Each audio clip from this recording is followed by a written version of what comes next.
Our stories will start with some economics because the government has set the stage for a decisive economic reset agenda aimed at stabilizing macroeconomic indicators and addressing the lingering impact of past policies. The broad reforms focus on strengthening the private sector, cutting wasteful expenditure, revitalizing critical sectors, and tackling corruption. These key areas are at the heart of discussions at the National Economic Dialogue. ChannelOne News' Latte reports. The National Economic Dialogue opened on Monday under the theme Resetting Ghana, Building the Economy We Want Together.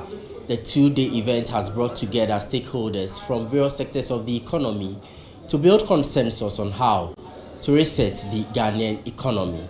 The government says that the agenda is anchored on transparency, accountability, and inclusivity, with a focus on easing the financial strain on ordinary Ghanaians while creating that enabling environment for businesses, particularly the local ones, to thrive.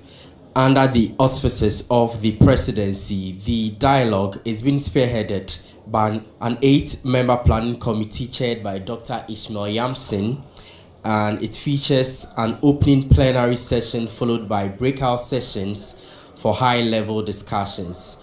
Now, the chairman of the planning committee, Dr. Ishmael Yamson, and has called the urgency of this reset we are talking about, warning that any delay could jeopardize Ghana's economic future. The task of resetting Ghana cannot be delayed. There is no option. We delay it at our own peril, and the opportunity is here. Failure to act cannot be an option. This bold vision to reset Ghana should rewrite the history of Ghana and Africa and give the future generations to come a lasting hope in our country, in our continent.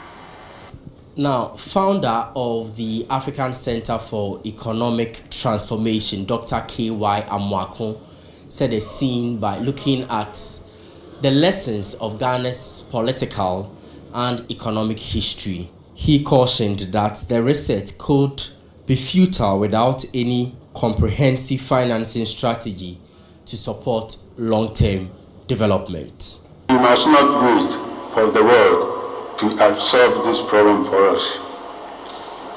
No country has developed on the back of aid alone. It is time to look inward at how to raise revenues and fund our own development so that our dependence on external finance does not continue to hold us back. Now was the turn of Finance Minister Dr. Kasayel Atoforsen, who followed with a presentation on the true state of the Ghanaian economy. He made a compelling argument for massive reforms in state-owned enterprises, particularly the Electricity Company of Ghana, ECG, as well as Cocoa Board, whose inefficiencies continue to weigh heavily on the economy. All state-owned enterprises are in the red. Almost all of them are in the red. From Electricity Company of Ghana to the Agriculture Development Bank. Almost all of them are in the red.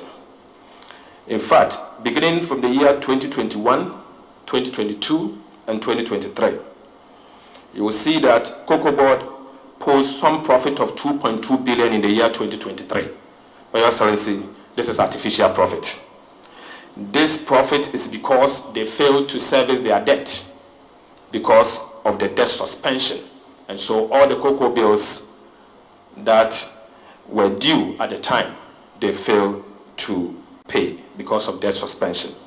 Subsequently, this debt still exists, and so we will need to take action to restructure most of the state-owned enterprises. President John Dramani Mahama, addressing the forum, said that this dialogue is not one of the usual talk shops, but a symbolic exercise to rally national support for the economic reset agenda. Consensus building and consultation will be the hallmark of this administration, because I believe that all of us as Ghanaians have a role to play in the development of our dear nation. And I would very much like to be remembered as the president who provided a platform for this to happen. My fellow Ghanaians, a new era is upon us an era of bold transformation, economic expansion, and limitless opportunities. The president also advocated for a comprehensive review of government procurement laws to promote greater transparency as well as accountability. He called for the rationalization of single-source procurement processes to foster competition and also ensure better value.